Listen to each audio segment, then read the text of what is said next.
आप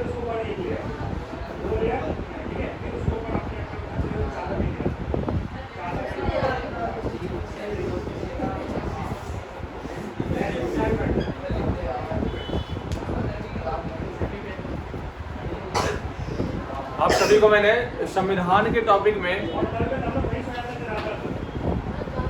कई सारे टॉपिक पढ़ा दिए। जैसे मैंने आपको पढ़ाया, पहला टॉपिक क्या था आपका? मौलिक अधिकार। मौलिक अधिकार।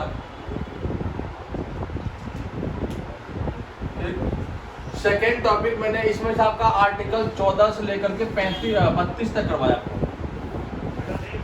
सेकेंड आपका मैंने करवाया है भारतीय संविधान में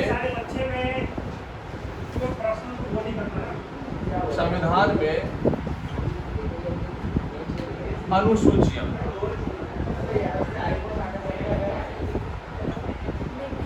संविधान में अनुसूचियां।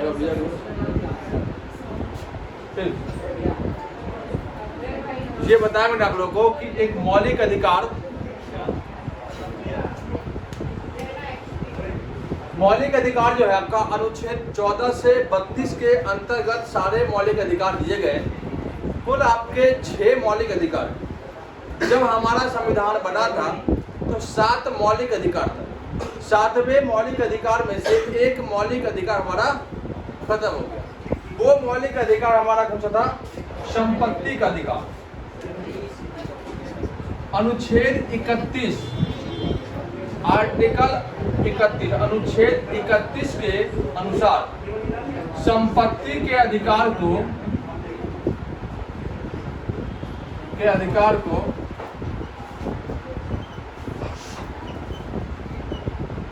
हटा दिया गया। जो अनुच्छेद 31 था वो संपत्ति का अधिकार था, हटा दिया। कब हटाया? तो आपका 1976 में एमेंडमेंट हुआ था, 44वां एमेंडमेंट 76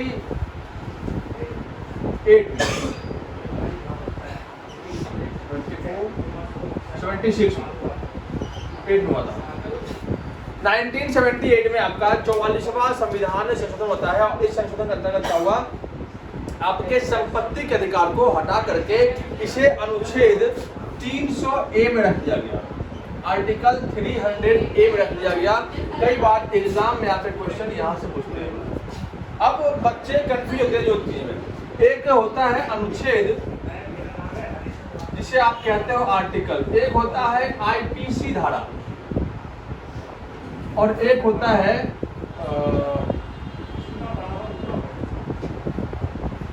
आईपीसी और सीआरपीसी।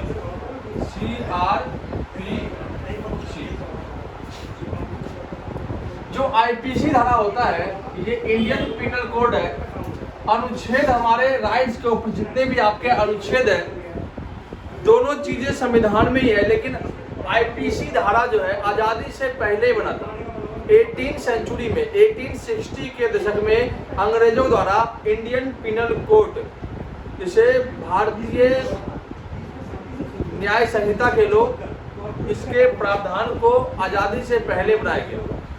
ये दंडनीय प्रावधान है जिसके अंतर्गत आपके जितने भी सेक्शन लगते हैं, आप कोई अपराध करते हो तो आपको ये आईपीसी धारा के तहत आपको सजा मिलती है। सीआरपीसी जो होता है एक तरह से आर्मी जितने भी डिफेंस के जवान होते हैं, उन डिफेंस के जवानों के लिए सीआरपीसी लगाया जाता है। उनके ऊपर आईपीसी का प्रावधान नहीं लगता। अगर वो राज्य के अंदर कोई अपराध करता है तो उसे मार्शल कोर्ट दिया जाता है। मार्शल कोर्ट से पता क्या होता है? जो आर्मी के अंदर दी जाती है वो सीआरपीसी के अंतर्गत आता है। और जो आर्टिकल होता है, ये अनुच्छेद जो है, ये हमारे भारतीय संविधान के अंतर्गत दिया गया है, जो 395 है। मूल संविधान में आपके जो हमारा प्रॉपर मूल संविधान, उसमें कितना है? 395 अनुच्छेद है। लेकिन अगर बात करते हैं कि अभी वर्तमान में कितने आर्टिकल है, चेंज करने के बाद तो लगभग में 445 अनुच्छेद पहुंच चुका है। वही भाग की बात करते हैं तो 22 भाग और 12 अनुसूचियां। आज के टॉपिक में आपका 22 भाग के टॉपिक है। 12 अनुसूचियों की बात करते हैं तो 12 अनुसूचियां अपने आप में अपने आप में भी महत्वपूर्ण है, वही भाग महत्वपूर्ण है, वही अनुच्छेद भी महत्वपूर्ण है। अनुच्छेद आपके एग्जाम में बहुत बार पूछे जाते हैं, हर एक एग्जाम के लिए, चाहे आप स्टेट पीसीएस एग्जाम दें, चाहे आप पुलिस एग्जाम दें, चाहे आप कोई भी एंट्रेंस एग्जाम दें, चाहे आप सीयूटी का एग्जाम दें, कोई भी एग्जाम दें, उसमें आपका संविधान से रिलेटेड क्वेश्चन आपको 10 से 12 क्वेश्चन आपको देखने को मिलेगा। तो संविधान एक अपने आप में काफी स्कोरिंग का सब्जेक्ट है, जिसमें अनुच्छेद और भाग से क्वेश्चन पूछे जाते हैं। मैंने आप लोग को अनुसूचियां पढ़ाया था। अनुसूची हमारे संविधान में कुल कितनी है? अनुसूची जो है 12 है। जब मूल संविधान बना था तो उसमें कितना था? 8। मात्र 8 अनुसूची थी मूल संविधान में, लेकिन वर्तमान में अभी 12 अनुसूचियां हैं। प्रत्येक अनुसूचियों में अपने अपने नए नए नियम दिए गए। पहला जो अनुसूची जुड़ा था 1950 में संविधान संशोधन होकर के पहले अमेंडमेंट के अकॉर्डिंग, वो था आपका 9वां अनुसूची, और वो क्या था आपका? भूमि सुधार अधिनियम। पहले अनुसूची में राज्य के विषय में वर्णन किया गया है कि भारत एक राज्य है और राज्य की परिभाषाओं के और उनके जितने भी नियम कायदे हैं उनके विषय में बताए गए। India is a state. कोई कह दे अगर देश एक अलग वर्ड होता है और स्टेट एक अलग वर्ड होता है। स्टेट के होने के लिए 4 चीजों का होना अनिवार्य होता है। कोई भी कह दे कि राज्य, भारत एक राज्य है, कैसे? और जो यूपी, बिहार, महाराष्ट्र, ये सब क्या है? ये सब राज्यों की इकाई है, मतलब राज्य का अंग है। राज्य बनने के लिए 4 चीजों का होना जरूरी होता है। एक तो सबसे पहली बात, उसके पास अपना क्या हो? भूभाग हो, अर्थात क्षेत्रफल हो। कई बार एग्जाम में पूछाते क्वेश्चन ये, क्षेत्रफल हो। दूसरी बात, उसके पास जनसंख्या हो। तीसरी बात, सरकार हो। भारत के पास अपना कुल क्षेत्रफल है 32,87,263 स्क्वायर किलोमीटर का क्या हमारे पास क्षेत्रफल है। जनसंख्या में लगभग 1 अरब 45 करोड़ जनसंख्या हमारे भारत में है, प्रोग्रेस में है। काफी अच्छी बात है, खुशखबरी की बात है। आप खुश होइए, आपके देश दुनिया में जनसंख्या का इजाफा हो रहा है। पार्टी कीजिए, बम पटाखे फोड़िए कि और बढ़े और बढ़े, इतना बढ़े इतना बढ़े कि भारत जो है जनसंख्या के बोझ में ही दब जाए ना। तो कम तो होने वाला है नहीं। तो जनसंख्या की बात करते हैं तो जनसंख्या में तो हम नंबर 1 पे है ही भैया, और कुछ में नंबर 1 पे हो ना हो, लेकिन जनसंख्या हमारा सबसे टॉप पे। हम गर्व से कह सकते हैं कि हिंदुस्तान सबसे ज्यादा जनसंख्या वाला देश है। किसी चीज तो आगे है? कौन कहता था भारत हमारे पीछे है? हम आगे हैं, जनसंख्या में आगे है। हमारा देश जो है युवाओं का देश है। लगभग 60% यहाँ पे युवा है। अगर सरकार चाहे, गवर्नमेंट चाहे, तो युवा को एक मजबूत हथियार बना करके देश को तरक्की की ओर ले आ सकते हैं। जापान बूढ़ों का देश है, वहां पे आपको बूढ़े 65 से 70% लोग आपको बूढ़े मिलेंगे। और भारत अपना उल्टा है, लेकिन जापान की तुलना में हम कितने पीछे हैं। आने वाले टाइम में सुधार हो सकता है, लेकिन युवाओं को शक्ति अब तक नहीं बनाएगा सरकार, नहीं बन पाए युवा शक्ति, तब तक हमारा देश सुधरने वाला नहीं है। तीसरा, सरकार। आप कहोगे हमारे पास सरकार भी है, मोदी जी हमारे प्रधानमंत्री है, इतने अच्छे प्रधानमंत्री देश कार्यकाल में चल रहे हैं। शायद भी कोई ऐसा प्रधानमंत्री हो जो इतना अच्छा कार्यकाल किया हो। दुनिया में देश के अंदर 2 ऐसे प्रधानमंत्री जो बहुत हिट हुए, एक श्रीमती इंदिरा गांधी जी और एक मोदी जी। इंदिरा गांधी तो बोले कर देती कुछ, लेकिन मोदी जी एक ऐसे इंसान है जो बिना बोले कुछ कर देते हैं, सब कुछ करके फिर कहते हैं हमने क्या किया। काफी माइंडेड व्यक्ति है। आज इंडिया हमारा वर्ल्ड लेवल पर इतना अच्छा मुकाम पा चुका है। आप देख सकते हो कि G20 से लेकर G7 से लेकर के जितने भी ग्लोबल समिट होते हैं, उनमें मोदी जी का कितना बड़ा रोल है। पढ़ने का मतलब ये थोड़ी है कि आप किताबी नॉलेज ले लिया, आपने किताब पढ़ के खत्म कर दिया। मोदी जी काफी वर्ल्ड लेवल काफी अच्छा टॉप 10 में सबसे नंबर पे आपका मोदी जी आता है लीडर के अंदर, लीडरशिप में। और मोदी जी के पास 2 सबसे बड़े हथियार है। एक हथियार अमित शाह और एक हथियार योगी बाबा। जब एक हथियार चलता है तो एक हथियार रेस्ट करता है, और दूसरा चलता है दूसरा आता है, और जब भी आता है तब माहौल खराब करता है, और इतना बढ़िया माहौल होता है कि देश के अंदर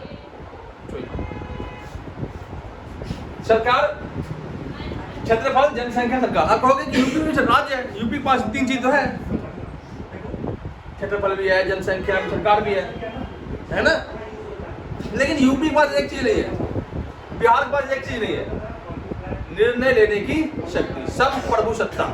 चौथा जो पॉइंट है वो है आपका मेन पावर है आपका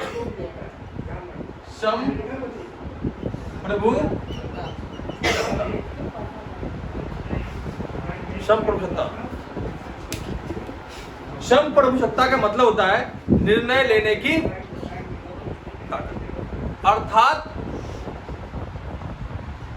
भारत सरकार, मोदी जी जो फैसला ले सकते हैं, क्या वो हमारे देश के जाने माने राज्य बिहार सरकार के अंदर नीतीश जी जो है काफ़ी भंगेरी मुख्यमंत्री कह लो, गंजेड़ी कह लो, नशेबाज कह लो, और उसका साथी काफ़ी अच्छे साथी बना रखे उन्होंने। एक ऐसे व्यक्ति को वन मंत्री बना दिया गया जो 10वीं फेल है, जिन्हें वन का स्पेलिंग पता नहीं होगा, फॉरेस्ट होता क्या है, उन्हें वन मंत्री दिन भर तो गांजा फूक के रहता है, वो दिन भर गांजा फूक रहता है, और एक बेटा जो पूरे चीज़ों पर कब्जा कर रखा है, तो वो तो अलग चीज़ है।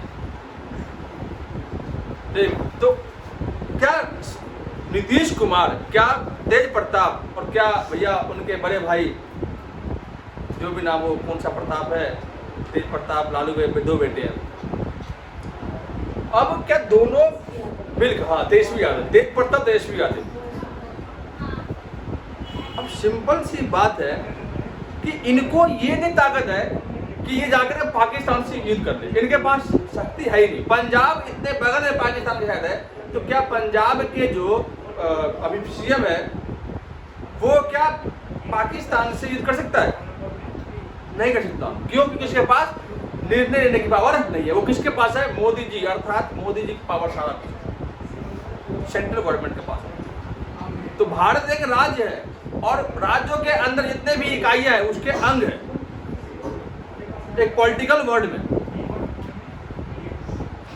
तो अनुसूची ए क्या कहता है? भारत क्या है? राज्य है, और राज्यों का संघ है। इनमें राज्यों की परिभाषा दी गई टोटली चीज। सेकेंड आपका राज्य के जितने भी पदाधिकारी है उनके वेतन भत्तों के विषय बताया गया सेकेंड अनुसूची में। थर्ड अनुसूची में उनके शपथ के बारे में बताया गया है। यही है ना कि नहीं? बताओ थर्ड में क्या है?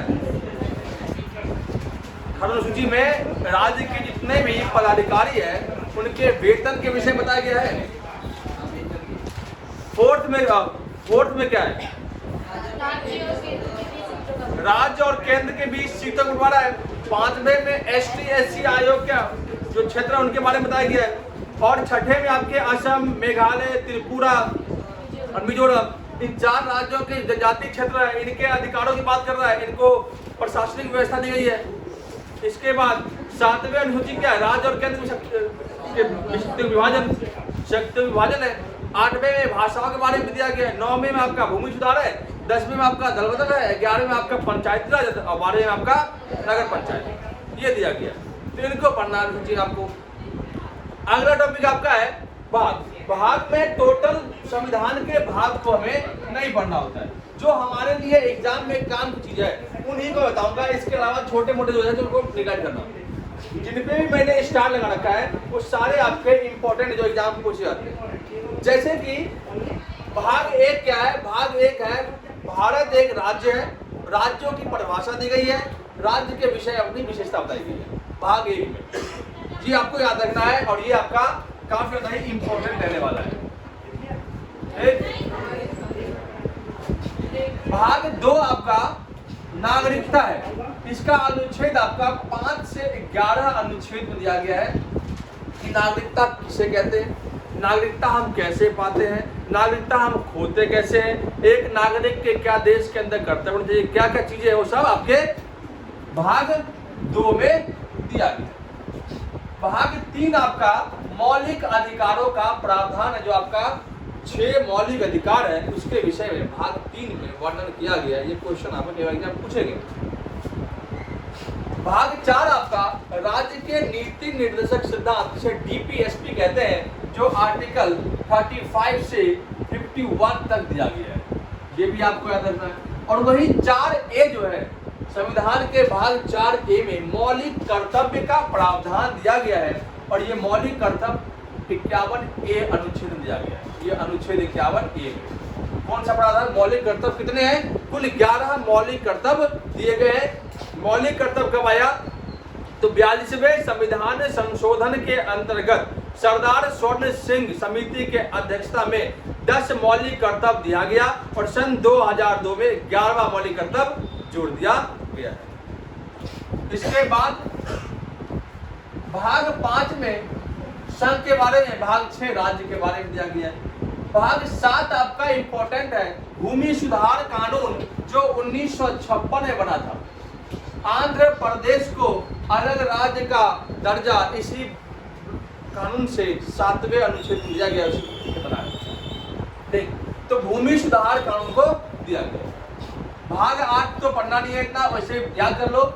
संघ और राज्य क्षेत्र के विषय में भाग 9 आपका पंचायत, और भाग 9A आपका नगर पालिका। जैसे कि अनुसूची 11-12 में आपको दिया गया है नगर पालिका और नगर पंचायत और नगर पालिका, और उसी तरह से भाग 9 में आपका पंचायती राज व्यवस्था, और 9A में नगर पालिका के विषय में वर्णन किया गया। भाग 10 आपके ST/SC के क्षेत्र के विषय में वर्णन किया गया, अनुसूचित जाति और अनुसूचित जनजाति के विषय में बताया गया है। भाग 11 संघ और राज्य के बीच संबंध, वही अनुसूचित 7 जो है आपका क्या कहता है? केंद्र और राज्यों के बीच संबंध। उसी तरह से संघ और राज्यों के बीच संबंध किस भाग में है?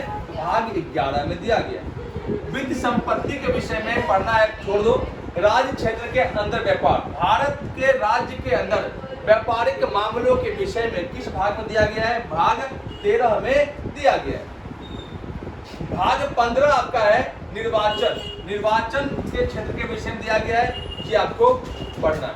इसके अलावा भाग 14 देख लो एक बार। 14 कह रहा है संघ और राज्य के अधीन जितने भी सेवा क्षेत्र होते हैं, जितने भी पब्लिक सर्वेंट होते हैं, उसके बारे में बताया गया। किसने? भाग 14 के अंदर से IPS हो गया, IAS हो गया, जितने बड़े बड़े अधिकारी होते हैं उनके विषय में बताया गया। किस भाग में? भाग 14। भाग 16 कहता है कुछ वर्गों के लिए विशेष प्रावधान दिया गया। भाग 17 कहता है राज्य भाषा के विषय में, अर्थात 22 भाषाओं के विषय में वर्णन अनुसूची 8 में है, आर्टिकल 348 में है, और वही भाग कितने विषय में है? भाग 17 के अंतर्गत राज्य भाषा के विषय में वर्णन किया गया है। अगर पूछ दे अनुसूची 8, पूछ दे अनुच्छेद 348। हिंदी जो है भारत की राज्य भाषा है, इसके अलावा अन्य भाषा भी है। भाग 18 आपातकाल के उपबंध दिए गए। संविधान के अनुसार भारत के अंदर 3 आपातकाल लगाए जाते हैं। 3 आपातकाल में हम देखते हैं अनुच्छेद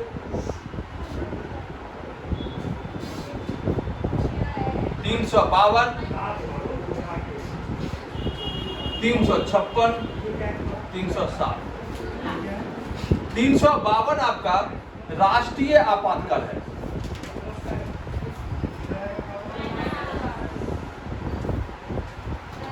356 आपका राष्ट्रपति शासन है, और 360 आपका वित्तीय आपातकाल है। वित्तीय आपात अनुच्छेद 352, 356, 360 के अंतर्गत भारत के अंदर 3 प्रकार के आपातकाल के प्रावधान दिए गए, और भाग किसमें है? भाग 18 में दिए गए। कहा गया है कि राष्ट्रीय आपातकाल कितने बार लगाया गया अभी तक? तो राष्ट्रीय आपातकाल सबसे पहली बार लगा 1962 में, फिर लगा आपका 1971 में,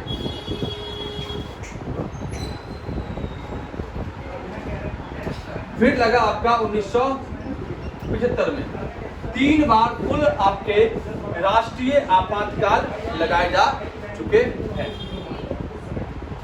वित्तीय आपातकाल अभी तक एक बार भी नहीं लगा। राष्ट्रपति शासन क्या होता है? जब किसी राज्य के अधिकारी अर्थात सीएम जी की कुर्सी अपने कार्यकाल पूरा होने से पहले ही छोड़ देते हैं या उनकी मौत हो जाती है, सरकार राज्य के अंदर कुछ गड़बड़ी होती है, तो राष्ट्रपति जाकर के पद को संभालते हैं और कार्यभार देखते हैं। तो राष्ट्र शासन जो है कई बार लगे चुके हैं, कई बार अलग अलग राज्यों में लगे चुके हैं। ठीक है। इसके बाद अनुच्छेद भाग 19 आपको याद नहीं करना।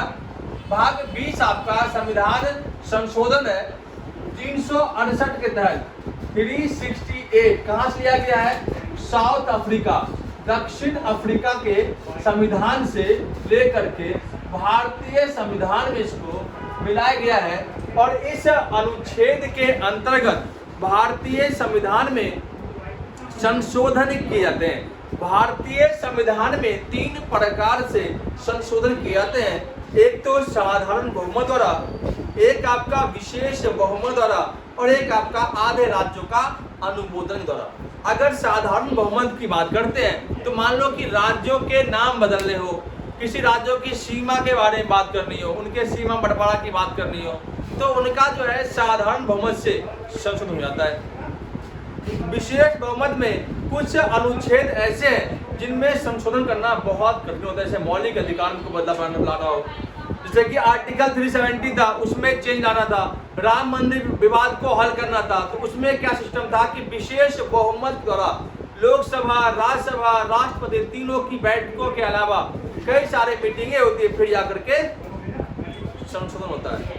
और आधे राज्यों का अनुमोदन, छोटे मोटे जो प्रस्ताव होते हैं उनमें संशोधन करने के लिए आधे राज्यों का अनुमोदन हो जाए तो संशोधन हो जाता है। तो भारतीय संविधान में आपातकाल 3 होते हैं और भारतीय संविधान में संशोधन भी 3 प्रकार से किए जाते हैं। इसके अलावा भाग 21 आपका अस्थायी संक्रमणीय काल, ये खत्म है, कुछ नहीं याद करना। भाग 22 आपका संक्षिप्त नाम, इसको भी याद नहीं करना।